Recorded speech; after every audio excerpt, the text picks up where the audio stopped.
সিলেটের বালাগঞ্জ উপজেলার এক নির্মিত পল্লী শিয়রখাল মাঝপাড়া, যেখানে শত শত মানুষের স্বপ্ন জড়িয়ে আছে একটি আধুনিক রাস্তার সাথে। প্রবাসী রেজওয়ান আলী কয়েসের আন্তরিক প্রচেষ্টায় সেই স্বপ্ন আজ বাস্তবের পথে। এ রাস্তা দিয়েই প্রতিদিন স্কুলগামী শিশু, কৃষক, কর্মজীবী ও অসুস্থ মানুষ যাতায়াত করতেন। কিন্তু দীর্ঘদিন ধরে এটি ছিল বেহাল দশায়। বর্ষার সময় হাঁটু পর্যন্ত কাদা, জলাবদ্ধতা আর দুর্ঘটনার ভয়ে ছিল এক চরম দুর্ভোগ। এই দুর্ভোগের অবসান ঘটাতে এগিয়ে আসেন যুক্তরাজ্য প্রবাসী মানবাধিকার কর্মী রেজওয়ান আলী কয়েস। নিজের জন্মভূমির মানুষের কষ্ট দূর করতে তিনি নিয়েছিলেন এক মহৎ সিদ্ধান্ত: রাস্তা পাকাকরণ ও ড্রেন নির্মাণ। তার এই উদ্যোগ একা সীমাবদ্ধ থাকেনি। সংবাদ ছড়িয়ে পড়তেই অন্যান্য প্রবাসী ও স্থানীয় ব্যক্তিরাও এগিয়ে আসেন। 2023 সালের শুরুতেই শুরু হয় কাজ।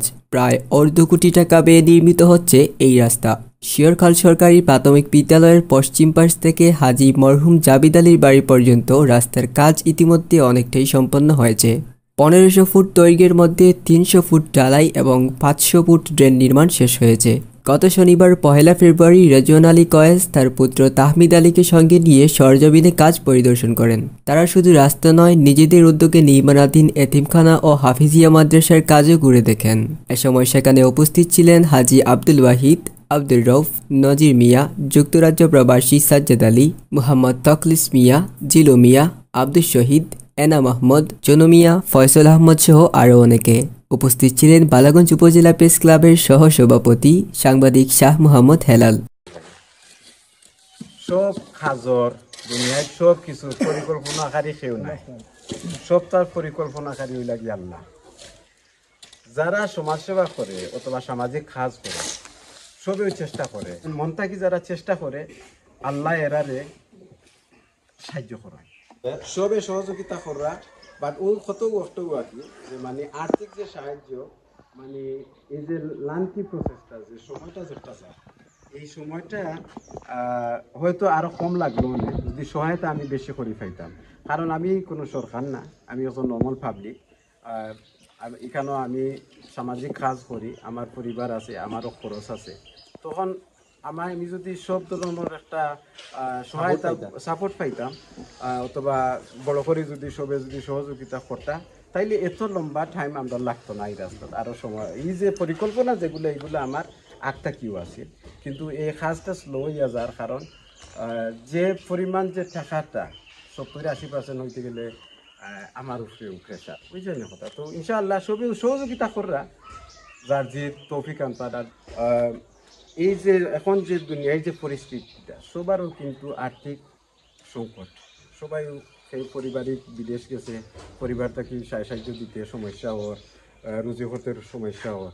তো আমি আসলে সত্যি কথা কইলে, আমি আসার অল্প দিনের সময়, আসার মনে কয়েক এক সপ্তাহ আগে আমরা একটা ছোটো মোটো একটা গ্রুপ আছে, ওই গ্রুপটা আমি রাস্তা নিয়ে আমি একটা আওয়াজ তুলছিলাম যে এই রাস্তাতে আপনি কিছু সাহায্য চাইরা। তো অনেক বড় কাজ তো, আর যারা এলাকাত আছেন, গ্রামে আছেন, এরা গেছে কিন্তু অত বড় করে আশা করা যায় না।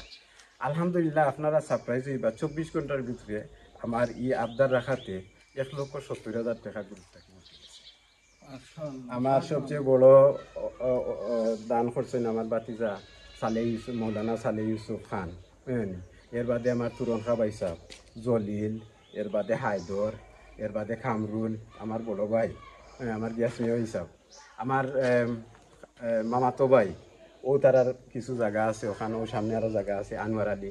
আমি তাদের সব সময় যে কোনো জিনিস কই বলে একটা করতাম, ভাই 30,000 টাকা দিলে হইবনি, ভাই 50,000 টাকা দিলে হইবনি, এমনি কথা। তো আলহামদুলিল্লাহ আমি একটু প্রাউড ফিল করি যে মানুষের যে বিশ্বাস করে। আর এই কাজগুলাই, এতিমখানার কাজ, এই রাস্তার কাজ, এই কাজগুলাত আমি ওখানেও আশা করবো যে কোনো 2 নম্বরই হয় না। সুন্দরভাবে কোনো টাকা লেনদেন অথবা কোনো কারণের জন্য কোনো ধরনের ক্ষয়ক্ষতি হয় না, অথবা সেই কোনো লেনদেনের মাঝে সমস্যা করেন না। কারণ এইটার দায়ভার কিন্তু আমার উপরে আমার মানুষে বিশ্বাস করিয়া টাকাগুলা দেয়। আমি চাই না কি আমার তো দিন এখন তো দিলে তোমার টাকা তোমার কাছে দিসলাম বা নিজেও বল করিয়া কিন্তু টাকাটা সব খুশি হয়েছি। এতিমখানা যেন ওখানেও মেইন এতিমখানা হিফজখানা ওখান ইনশাআল্লাহ আগামী মাস বক্তব্য মাস আইব রোজা, ওখানেও ইনশাআল্লাহ আমরা প্রচার ট্রাই করবো। আর সব ইনশাআল্লাহ the same will be involved in this good work. আমি সবাইকে এটা এনকারেজ করতাম। এলাকাবাসী মনে করেন রেজওয়ান আলী কয়েস শুধু রাস্তা নির্মাণ করছেন না, বরং ভবিষ্যৎ প্রজন্মের জন্য রেখে যাচ্ছেন এক অনন্য দৃষ্টান্ত। তার মতো আরও সচেতন নাগরিকদের এ ধরনের উদ্যোগে এগিয়ে আসা উচিত।